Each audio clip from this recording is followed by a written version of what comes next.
A paz do Senhor a todos. Estamos retornando para darmos continuidade à leitura da Bíblia em ordem cronológica. E hoje, no 363º dia, lendo esta linda história que Deus escreveu para nós, trago para a leitura os capítulos 15 a 17. A inspiração do dia. O terceiro evento parentético. 7 anjos com 7 pragas. No capítulo 15 destaco 7 últimas pragas. Estas pragas são os julgamentos divinos finais sobre a terra durante a tribulação. São os julgamentos contidos nas 7 salvas de ouro, descritos no capítulo 16. Essas salvas ou taças podem ser o desdobrar do julgamento da 7ª trombeta. No versículo 2 destaco vitoriosos da besta. Em pé, numa superfície de cristal, vemos aqui os que não abandonaram sua fé em Cristo ao serem perseguidos, ameaçados ou mortos pelos anticristos. No versículo 5 destaco tabernáculo do testemunho. João viu no céu um templo semelhante ao tabernáculo do Antigo Testamento que continha os 10 mandamentos. Isso significa que os julgamentos da tribulação são o resultado da repulsa de Deus ao pecado e da rejeição pelos homens da palavra divina. Dos versículos 7 e 8 destaco cheias da ira de Deus. Este será o último dos julgamentos divinos contra um mundo ímpio, antes do reino de Cristo. O fato de que ninguém poderá entrar no templo de Deus enquanto não terminarem as pragas significa que ninguém poderá interceder para interromper os juízos. Deus decretou o justo juízo do pecado, que será completo e sem misericórdia. No capítulo 16 destaco ira de Deus. Começa agora o derramamento das 7 taças da ira de Deus antes da volta pessoal de Cristo à Terra. Uma grande guerra mundial ocorrerá perto do fim desses julgamentos. Esses julgamentos serão mais intensos e mais severos do que os anteriores. No versículo 3 destaco, se tornou em sangue. O mar fica tão contaminado que toda criatura vivente dentro dele morre, e sua cor poluída parece sangue. O mesmo ocorre também às fontes e aos rios. No versículo 7 destaco, justos são os teus juízos. Aqueles que questionam a justiça de Deus nos seus juízos não compreendem o mal hediondo do pecado, nem a intensa ira de Deus contra ele. Um Deus santo e justo por natureza opõe-se ao mal e o castiga. No versículo 9 destaco grandes calores. Uma grande onda de calor se espalhará por toda a terra, de modo tão insuportável que as pessoas blasfemarão contra Deus. Seus corações, de tão endurecidos, recusam-se a arrepender-se. Compare isso com a condição sublime dos que estão no céu, dos quais estão escrito: nem sol, nem calma alguma cairá sobre eles. No versículo 10 destaco o trono da besta. A 5ª taça começa a lançar em confusão o domínio mundial do anticristo. Esse julgamento específico é centralizado no seu quartel-general e nos seus seguidores.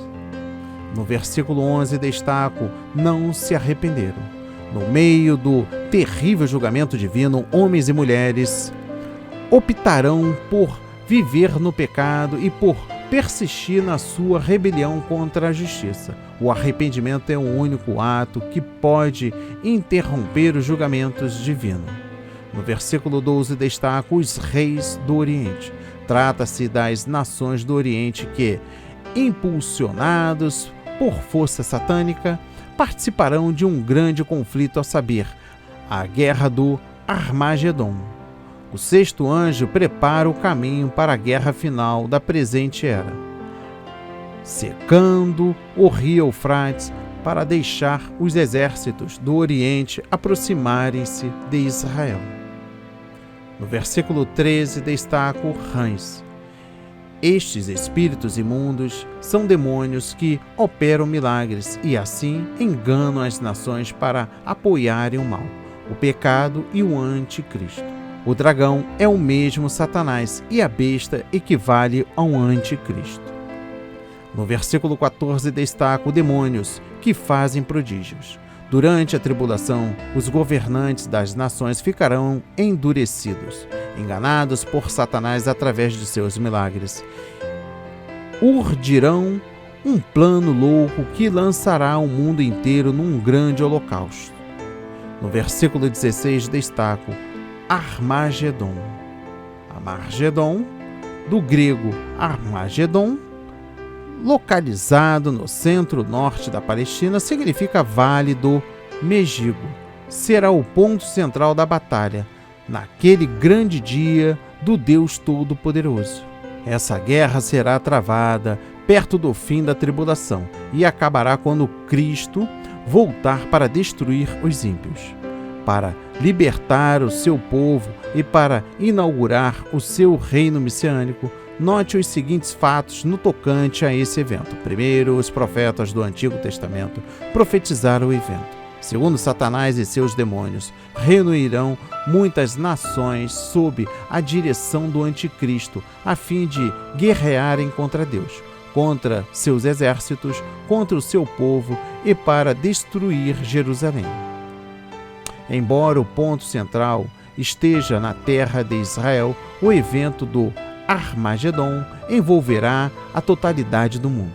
Terceiro, Cristo voltará e intervirá de modo sobrenatural, destruindo o anticristo e os seus exércitos, e todos aqueles que desobedecem ao Evangelho. Deus também enviará destruição e terremotos sobre o mundo inteiro nesse período. E por fim, o capítulo 17 destaca o versículo 1. Grande prostituta. Trata-se da Babilônia religiosa e abrange todas as religiões falsas, inclusive o cristianismo apóstata. Na Bíblia, os termos prostituição e adultério, quando empregados figuramente, normalmente denotam apostasia religiosa e infidelidade a Deus, e significam um povo que professa servir a Deus enquanto, na realidade, adora e serve a outros deuses.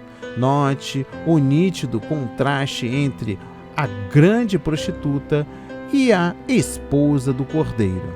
A prostituta é súdita de Satanás, a esposa é súdita de Cristo. Satanás veste a prostituta.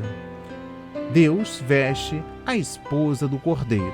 A morte eterna é a porção da prostituta. A glória eterna é o destino da esposa.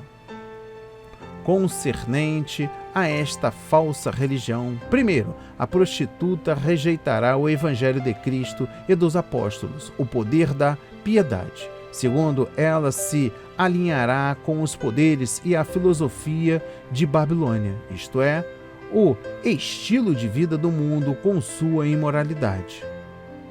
Os poderes políticos e religiosos se unirão para apoderar-se do controle espiritual das nações. Terceiro, seus líderes perseguirão os verdadeiros seguidores de Cristo. Ela será uma miscelância de religiões e credos, sem preocupação com a doutrina bíblica. Seu principal interesse estará na conquista dessas massas e na adoção dos seus sistemas, valores e objetivos religiosos. Ela se tornará morada de demônios e abrigo de todo espírito imundo. Quarto, a todos os verdadeiros crentes lhes ordena que saiam de Babilônia, para que não sejam condenados por ela. Quinto, Deus fará com que o anticristo a destrua. No versículo 2 destaco os que habitam na terra.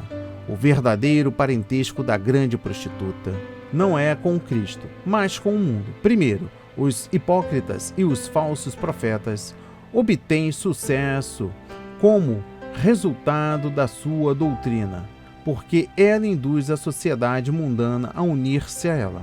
Os falsos sistemas religiosos permitem que seus membros professem que são de Deus e, ao mesmo tempo, pratiquem adultério. Segundo, transigência com o poder político e tolerância com a injustiça são suas características. Como prostituta, essa igreja apóstata negocia sua influência com o mundo sem vacilar. No versículo 3 destaco uma besta de cor escarlate. Esta besta é o futuro governo mundial, a Babilônia política que apoia a falsa organização religiosa mundial. No versículo 4 destaco um cálice de ouro. Este cálice, cheio de abominações, mas exatamente atraente, revela a condição espiritual da igreja apóstata dos últimos dias. Essa igreja do cálice de ouro oferecerá ao povo tanto as coisas de Deus como a satisfação carnal, isto é, um cristianismo pervertido que ensina aos seus adeptos a prática da imoralidade e ao mesmo tempo lhe diz que são aceitos por Deus. No versículo 5 destaco Babilônia. O nome Babilônia provém de Babel, que simboliza a religião falsa, a feitiçaria, a astrologia e a rebelião contra Deus. No versículo 6 destaco o sangue dos santos. Naqueles dias, a religião falsa, aliada ao sistema político mundial, perseguirá a todos que verdadeiramente se dedicarem a Cristo e à fé bíblica. No versículo 8 destaco a besta que já não é e há de subir do abismo. Alguns interpretam este versículo presumindo ser o anticristo, uma pessoa que já viveu em algum tempo da história, mas que agora está morta e que no futuro subirá do abismo, permanecendo na terra por um certo período e, por fim, será destruída.